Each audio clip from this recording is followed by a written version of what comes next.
when the problems won't cease. Sometimes, Reverend Wayne, sometimes trying to wait on God is a very challenging task. And what I mean by that is when you are going through something that brings about great distress and turmoil, it can be very difficult to wait on God to come to your rescue. Right.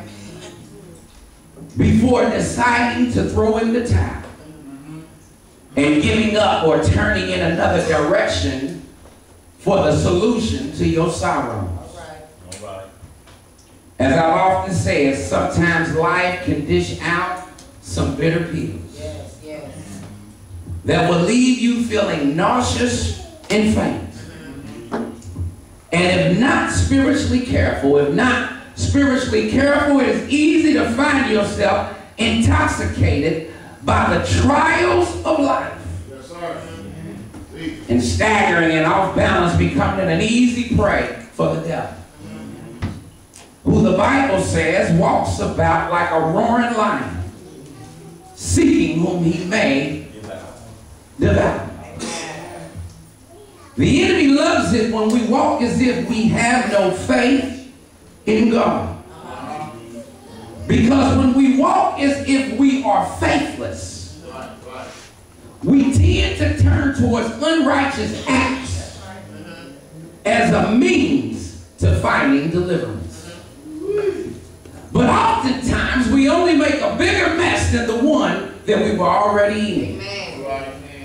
I remember what it is like to live a life of no faith. I remember what it was like to live a faithless life. That's when it was easier for me to sell dope to pay my bills than it was for me to bring my tithes into the storehouse and trust him to supply all of my needs. It was easier to lie, cheat, and steal than to fast, pray, and wait for my daily bread. It was easier to worry, to cry, to do desperate acts, to make it from one week to the next, than it was for me to trust, lean, and depend on God to see me through. I tell you, I remember what it was like to live life without faith in God. Even when I couldn't even keep myself. Looking back on those days and times, I must say, Deacon Sisley, that a faithless life is a pitiful life. A faithless life is a reckless life. It is a disrespectful and displeasing life to live before our God. For the record is, without faith, it is impossible to please God. Which is why we must learn to trust in the Lord with all of our hearts, leading not towards our own understanding, but in all our ways acknowledge him, and he shall direct your path. Do you hear what I'm saying? Yes. But like I said, even for those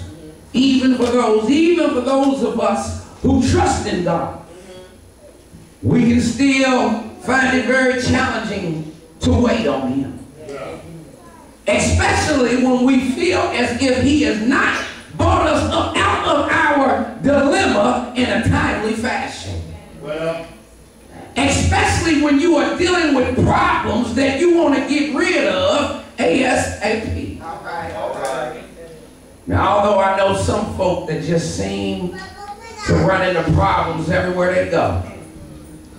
Y'all know those. They may not necessarily go looking for problems, but somehow they always seem to find them.